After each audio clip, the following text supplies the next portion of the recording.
Hello and welcome to the Accendo Traders Group. This is our weekend wrap-up trading plan for July 31st, 2010. Our website is blog.accendotraders.com, where we put together effective video technical analysis trading plans on a daily basis. We believe that every trading system must identify 6 key areas. What markets are going to buy? Stocks, forex, futures, options, whatever it may be. How are you going to position into your trades? Are you going all in? Are you going to scale in? Location, entry, where, when are you going to buy your position or sell it? How are you going to protect yourself with a stop? Do you know where your target is? How are you going to lock in profits?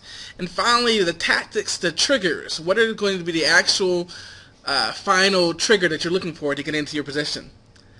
So, as we get into what happened last week, I got to address the fact we missed a week here. We went to a family reunion, so it was great to see family.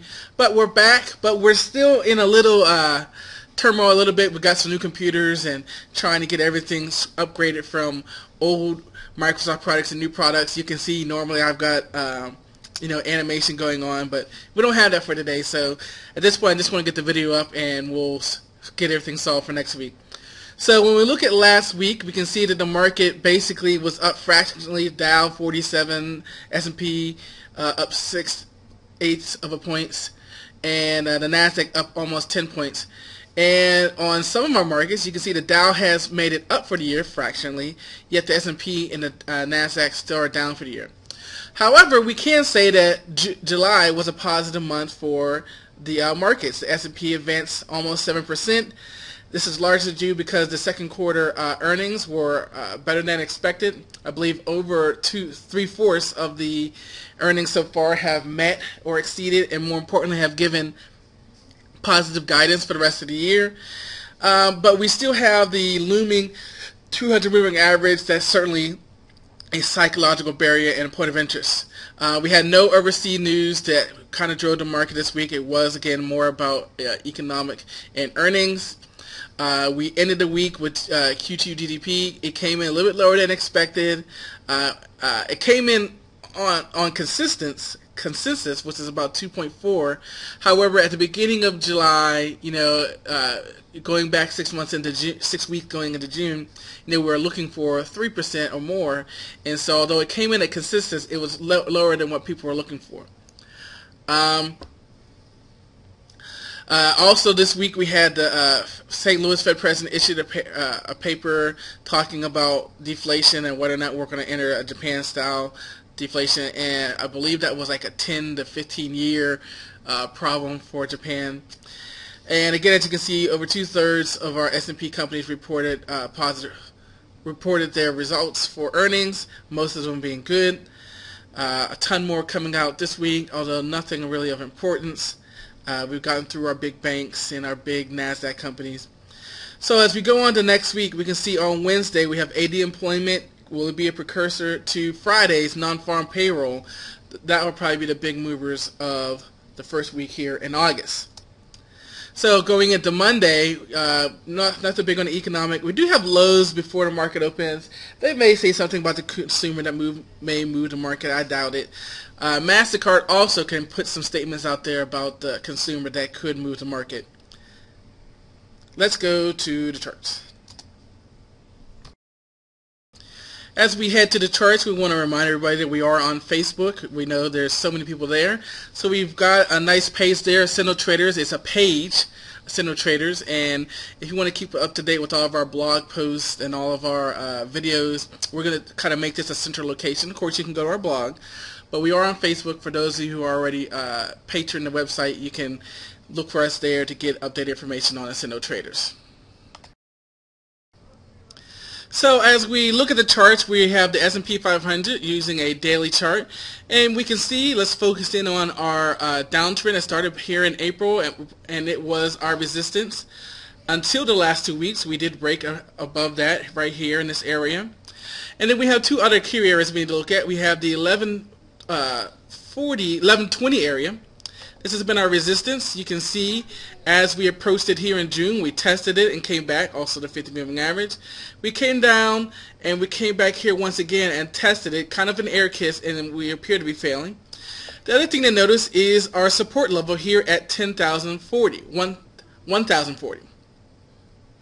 And at one point in time, we talked about this little break here, and we were talking about whether or not that was the confirmation of the head and shoulders pattern. We did not stay down there long, and we came right back up here, tested the downtrend line from April, failed it, and then we broke above. So where are we? Where does that put us right now? Well, on the daily chart, you can see right now on our stochastics, giving us a red arrow down, oversold. Our MACD has head back down, a little leveling out there, so we'll see what happens there, but they are heading down. And RSI headed down and leveled out, so we'll see if this doji from Friday will hang on. But our stochastics are heading down. Usually, you know, that means we need to start that cycle. The other thing to notice is this orange line here. That is our 200 moving average, and we tried our best to get above that and weren't able. So we failed at our resistance of 1140. We failed at the 200 moving average. On the daily, we are just barely above the 50 moving average. So we have some key areas of support and resistance to watch. Now, when I drop this down to the 60-minute chart, we can see that we kind of went sideways for the second half of the week. Look where we are on Tuesday, and just kind of see we went down, not so much, but we got our big push up on Monday, and then we kind of gave back some of that move. So is this just a consolidation after the big move of the last 2 weeks, or are we going to continue down? We'll have to wait and see. Finally, let's go ahead to the monthly chart. And here we can see a couple things also. First and foremost, we can see we're still trying to hold on to the 200 moving average as support on the monthly chart. You can see our downtrend from the April-May range is still acting as resistance. And we're still below the 50 moving average on the monthly chart. One of the things that we can do as we're looking at this monthly chart is see the support of the 200 moving average is that this could be a higher low. Of course, we go back to March 2009, and there's our low. And are we putting in a higher low here? This is good for the bulls, for those who are saying that we may be going higher.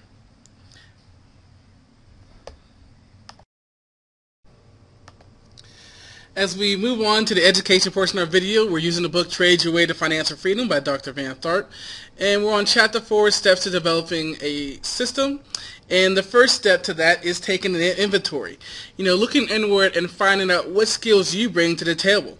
So this is sort of a self-assessment, looking at your skills, your temperament, how much time do you have, your resources financially, and again, your strengths and weaknesses. Some questions that he suggests that you consider are you good with the computer?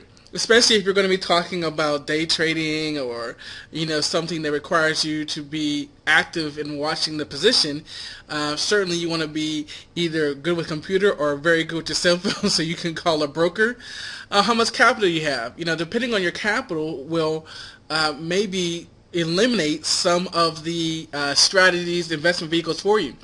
If the investment vehicle requires you to have $25,000 and you only have $5,000, well then you're not going to be able to have the proper stops. You're not going to be able to implement the system properly, and therefore that might be one of the reasons the system is failing, is that you don't have enough money to follow it the way the system is designed.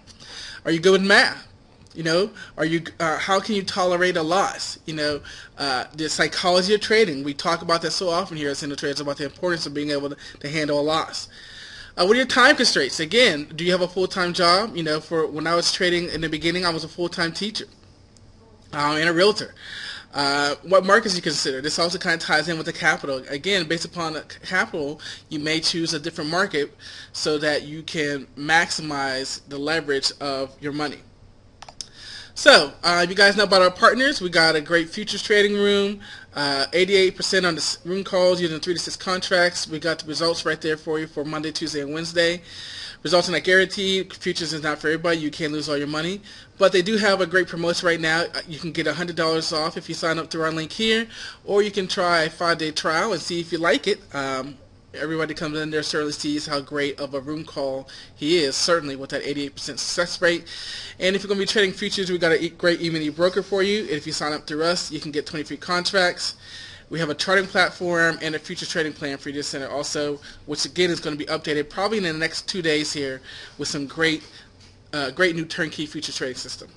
So, YouTube folks, remember this is not the full version of our video, so there's where you can go to subscribe to the podcast. Check us out on Facebook, Twitter, our 30-day challenge, and of course, if you think these free videos are great, you can feel free to donate.